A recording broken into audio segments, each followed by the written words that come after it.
Welcome all of you. तो आज green की अधिकार संबंधी अवधारणा और राज्य के संबंध में जो विचार हैं ग्रीन के, आज हम उनको पढ़ेंगे। तो ग्रीन की स्वतंत्रता संबंधी अवधारणा जो उन्होंने दी वह स्वयं में अपने आप में एक अधिकार युक्त है। अतः स्वतंत्रता संबंधी अपनी मान्यताओं का प्रतिपादन करने के बाद ग्रीन अपनी अधिकार संबंधी जो उनकी धारणा है उसका उल्लेख करता है। स्वतंत्रता संबंधी अपनी मान्यताओं का प्रतिपादन जब ग्रीन ने किया तो उसमें उसने अधिकार संबंधी धारणा का उल्लेख किया और बताया कि अधिकारों का जो अस्तित्व होता है वह समाज में ही संभव है, प्राकृतिक अवस्था में नहीं। तो ग्रीन से पहले जो जॉन लॉक थे, जॉन लॉक ने प्रतिपादित किया था प्राकृतिक अधिकारों का विचार। तो यह उसके बिल्कुल विपरीत ग्रीन ने बताया कि अधिकारों का अस्तित्व केवल समाज में ही संभव है, प्राकृतिक अवस्था में नहीं। जबकि समाज का अस्तित्व ही नहीं था, यानी जब समाज का अस्तित्व नहीं था प्राकृतिक अवस्था में तो फिर अधिकारों का उस समय अस्तित्व नहीं था। तो जॉन लॉक का जो विचार था उसके ठीक विपरीत इन्होंने क्या कहा कि अधिकारों का अस्तित्व समाज में ही संभव है और उसके अनुसार सामाजिक स्वीकृति के बिना अधिकार का अस्तित्व ही असंभव है। तो ये ग्रीन का विचार था। उसके बाद ग्रीन कहते हैं कि अधिकार मनुष्य के आंतरिक विकास के लिए आवश्यक बाहरी परिस्थितियां हैं। तो ग्रीन कहता है कि व्यक्ति के विकास में राज्य द्वारा आवश्यक सहायता पहुंचाने का जो सर्वोत्तम माध्यम है वह पक्षपातहीन और सार्वभौमिक अधिकारों की व्यवस्था होती है। यानी राज्य क्या करे कि पक्षपातहीन और सार्वभौमिक यानी बिना किसी भेदभाव के सभी को और सभी जगह जो है अधिकारों की व्यवस्था राज्य को करनी चाहिए। और अधिकार जो है मनुष्य के आंतरिक विकास के लिए आवश्यक बाह्य परिस्थितियां हैं। ग्रीन के अनुसार प्रत्येक व्यक्ति अपने उद्देश्य की प्राप्ति के लिए अलग अलग उचित कार्य करने की सत्ता अर्थात स्वतंत्रता चाहता है और उसके लिए उसे कुछ परिस्थितियों की अपेक्षा होती है। इन परिस्थितियों और सुविधाओं द्वारा ही वह आत्मानुभूति कर सकता है, आत्मविश्वास की चरम अवस्था में पहुंच सकता है और ये परिस्थितियां और सुविधाएं ही अधिकार हैं। अधिकारों की सृष्टि तब होती है, उसमें उसने दो बातें बताई ग्रीन ने। तो ग्रीन ने बताया कि अधिकारों की सृष्टि के दो कारण हैं। पहला है व्यक्ति की मांग। तो वह बताता है कि व्यक्ति एक नैतिक प्राणी की हैसियत से एक नैतिक लक्ष्य पाने के लिए सुविधाओं की मांग करता है और साथ ही विवेकपूर्ण होने के कारण यह भी स्वीकार करता है कि जिस तरह उसे इन सुविधाओं की आवश्यकता है उसी तरह अन्य लोगों को भी उसकी आवश्यकता है और उन्हें भी वह प्राप्त होने चाहिए। तो पहला कारण यह व्यक्ति की मांग हुई, जिनकी वह मांग करता है अपने लिए भी और अन्य लोगों के लिए भी वह अपेक्षा करता है। दूसरा है समाज की स्वीकृति, यानी पहला तो हुआ व्यक्ति की मांग और दूसरा समाज की स्वीकृति। तो ग्रीन कहता है कि जब समाज इन मांगों को स्वीकार कर देता है, इस तरह अधिकार का निर्माण दो तत्वों से मिलकर होता है, पहला व्यक्ति की मांग तथा दूसरा समाज की स्वीकृति।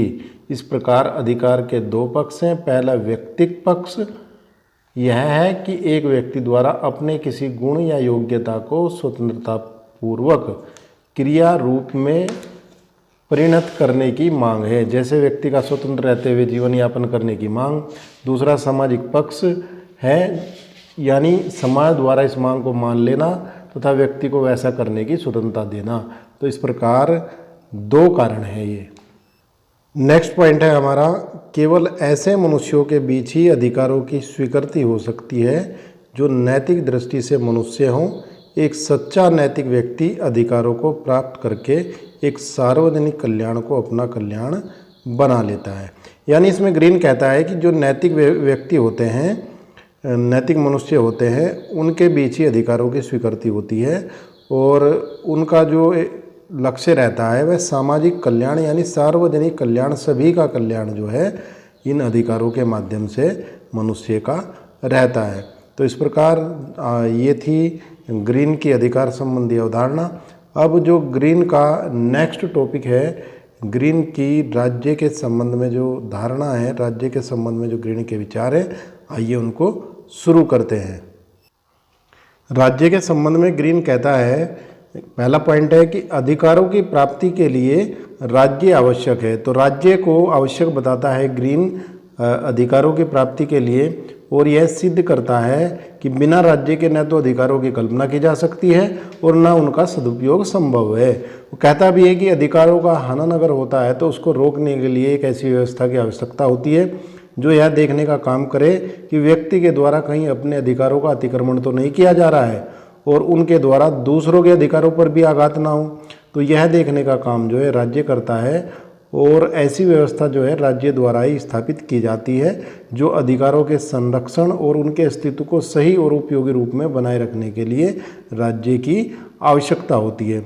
तो जो अधिकारों का अतिक्रमण करते हैं उनके लिए दंड की व्यवस्था, और दंड देकर उनको अधिकारों की रक्षा की जा सकती है, और अधिकारों का उपयोग सभी के लिए सुलभ जो है वह राज्य ही बनाता है, जिससे सभी व्यक्ति अपने नैतिक लक्ष्यों की प्राप्ति में समर्थ हो सके। इसलिए ग्रीन बताता है कि अधिकारों की प्राप्ति के लिए राज्य क्या है, राज्य आवश्यक है। दूसरा पॉइंट ग्रीन कहता है कि अधिकारों के संरक्षण और उनके अस्तित्व को सही और उपयोगी रूप में बनाए रखने के लिए राज्य की आवश्यकता है। ये भी मैंने बता ही दिया है कि उनके संरक्षण के लिए जो है राज्य की आवश्यकता होती है। तीसरा पॉइंट है, व्यक्ति को कुछ परिस्थितियों में राज्य की अवज्ञा करने का अधिकार भी है। तो ग्रीन राज्य के नागरिकों को राज्य के जो आदेश होते हैं उनकी अवज्ञा करने का भी एक अधिकार देता है, परंतु कुछ परिस्थितियों में देता है। और वह परिस्थिति क्या है? तो ग्रीन जो है वह कहता है कि उस स्थिति में जब व्यक्ति यह महसूस करे कि राज्य के आदेश उसके नैतिक उत्थान में, जिसके लिए कि राज्य का आविर्भाव हुआ है, वह सहायक सिद्ध नहीं हो रहा है, तो ऐसी स्थिति में व्यक्ति राज्य के आदेशों का उल्लंघन करने का या अवज्ञा करने का जो है उसको अधिकार है। उसके बाद ग्रीन बताता है कि राज्य को कुछ कार्य करने चाहिए। तो वो कार्य कौन कौन से हैं जो ग्रीन बताता है? तो कार्य कौन से हैं वो, यानी वो कौन सी परिस्थितियां हैं जो मनुष्य को आवश्यक होती है अपने व्यक्तित्व का विकास करने के लिए, और राज्य उन परिस्थितियों का निर्माण किन कार्यों के माध्यम से करे। तो ऐसे राज्य के कुछ कार्य ग्रीन ने बताए हैं। तो पहला जो बताया है शिक्षा, यानी ग्रीन कहता है कि अशिक्षा और अज्ञान जो है वो ऐसी चीज़ है जो व्यक्ति के विकास में बाधक होते हैं, इसलिए अनिवार्य शिक्षा होनी चाहिए। अगर अनिवार्य शिक्षा नहीं होती तो उससे बच्चे अज्ञानी रहते हैं, और बिना ज्ञान के मनुष्य उसी प्रकार पंगु है जिस प्रकार वह किसी अंग विहीन हो जाने से पंगु हो जाता है। यानी जिस प्रकार मनुष्य का कोई शरीर का हिस्सा कट जाता है और पंगु बन जाता है, उसी प्रकार जो है वह ज्ञान के बिना पंगु रहता है। इसलिए इस बाधा को दूर करने के लिए विद्यालयों की स्थापना करना तथा प्रारंभिक शिक्षा को अनिवार्य बनाना राज्य का कार्य है। यानी पहला क्या बताया? शिक्षा, प्रारंभिक शिक्षा को अनिवार्य बनाना, विद्यालयों की स्थापना करना जिससे व्यक्ति अज्ञानी ना रहे। दूसरा ग्रीन जो है वो बताता है शराबबंदी। तो ग्रीन मानता है कि मद्यपान जो है वह एक बहुत बड़ी बुराई थी, और जो शराब का नशा होता है वह भी अज्ञान की तरह ही मनुष्य के नैतिक जीवन में बाधक होता है। अतः राज्य को मद्य निषेध यानी शराबबंदी का कदम उठाना चाहिए और शराब के क्रय विक्रय को वर्जित करना चाहिए। तीसरा कार्य ग्रीन बताता है जमींदारी प्रथा का उन्मूलन। तो ग्रीन बताता है कि जो सबसे बड़ी बाधा व्यक्ति के विकास में एक और है वह है दरिद्रता, और इस दरिद्रता का जो मूल कारण है वह है दूषित भूमि की व्यवस्था जो उस टाइम थी। अतः इस बाधा को दूर करने के लिए राज्य को जो ये जमींदारी प्रथा है इसका उन्मूलन करने के लिए ठोस कदम उठाने चाहिए। इसके बाद राज्य का जो चौथा कार्य है स्वास्थ्य। तो व्यक्ति के विकास में जो चौथी बाधा मानता है ग्रीन, वह है स्वास्थ्यजनक परिस्थितियों का अभाव। यानी उस टाइम महामारी बहुत फैलती थी, तो इसलिए स्वास्थ्य की परेशानी रहती थी। इसलिए ग्रीन कहता है कि राज्य को बीमारियों की रोकथाम के लिए आवश्यक रूप से ही टीके लगाए जाने की व्यवस्था राज्य को करनी चाहिए। राज्य का पांचवा कार्य श्रम सुधार। तो ग्रीन कहता है कि कारखानों में काम करने वाले श्रमिक, विशेषतः उनमें बच्चे और जो स्त्रियां थी, उनकी बहुत दुर्दशा थी और इसके लिए वह राज्य का हस्तक्षेप जो है आवश्यक मानता था। तो इस प्रकार ग्रीन के जो राज्य के कार्य संबंधी विचारों को हमने जाना और इससे यह निष्कर्ष निकाला जा सकता है कि ग्रीन ने व्यक्ति को विशेष महत्व और गरिमा प्रदान करते हुए उसे राज्य का साधन नहीं माना बल्कि साध्य बना दिया है। ग्रीन का चरम लक्ष्य व्यक्ति और उसका विकास है, राज्य नहीं। इस प्रकार उसके विचारों में लोक कल्याणकारी राज्य का जो विचार है वह सन्निहित है। ग्रीन ने सर्वप्रथम इस विचार को प्रबलता के साथ रखा। राज्य को जनता के कल्याण के लिए सभी प्रकार के आवश्यक कानून बनाने चाहिए।